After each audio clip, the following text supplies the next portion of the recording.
Opened just in time for the 2015 Pan American Games in Toronto, the Union Pearson Express is, for now, the only direct rail link between Toronto Pearson and downtown Toronto. Let's explore the line, its history, and its future. As Toronto Pearson became an increasingly important airport in the late 1980s, various studies would recommend either an extension of Line 2 towards the airport or to connect through the GO Kitchener line, located approximately 3 kilometers north of the airport. The latter was seen as the least complicated and considerably cheaper option. In 2001, the federal government launched a procurement for a private operator to design, finance, build, and operate such a link. SNC-Lavalin was selected to build Blue 22, Toronto's Airlink. If things went according to plan, the link was expected to open around 2008 and use refurbished Bud Rail diesel cars to be brought from Via Rail. Years passed, but construction never started. In November 2008, Metrolinx released The Big Move, their vision for the Greater Toronto Area Transit Network for 2030. In that plan, the Pearson to Downtown link was seen as an essential part of the vision to improve service in Mississauga and further connect the GTA. At the same time, Metrolinx was already in discussion with the SNC to figure ways to allow the project to move forward.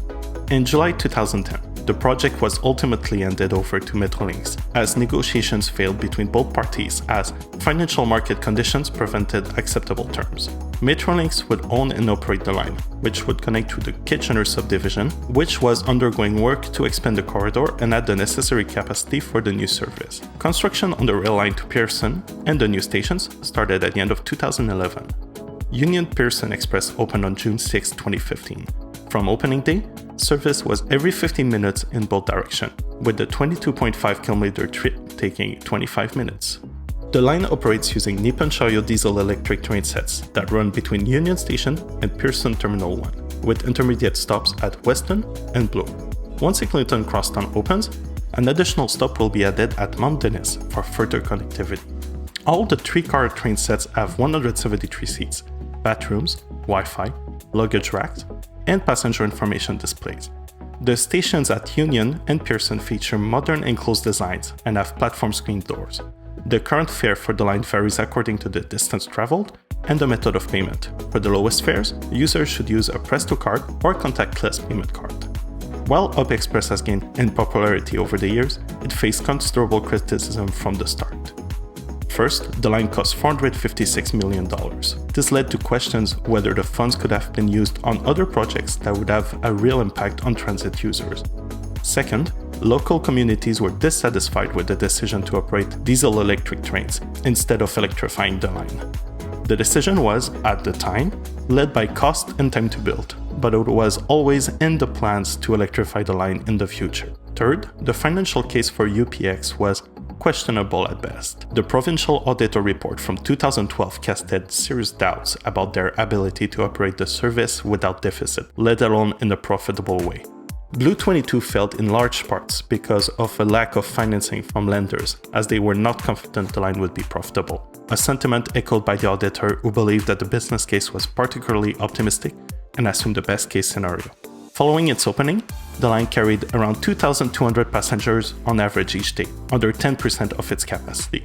This was far from the projections of Metrolinx, which were triple that amount at launch.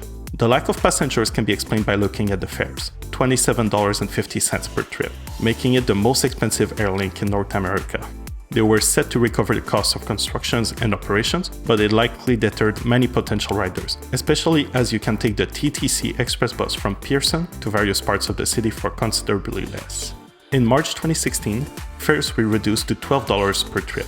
To encourage commuter usage of the line, one-stop and two-stop fares were brought in line with regular GO trains fare along the same routes. This meant more connectivity along the corridor, as users could take either of the trains to downtown and back, something particularly useful on weekends, as GO Kitchener currently only runs on weekdays.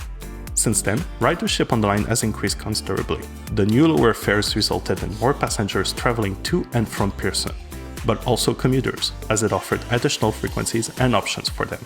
While the branding remains focused on it being a convenient link to the airport, Union Pearson Express is an attractive option for commuters and offers more service in an underserved part of Toronto. Based on the most recent estimates, Union Person Express is expected to be over capacity by 2028. As part of the on-corridor works ongoing throughout the GTA, it is very likely that UPX will be integrated into the electrified GO network, with increased frequencies and additional stops. While details are still vague, it will be interesting to follow what will become of this particularly unique line in Canada. Thanks for watching. We hope you enjoyed this overview of the storied past of the Union Person Express. Make sure to subscribe to Railfans Canada so you do not miss our future content.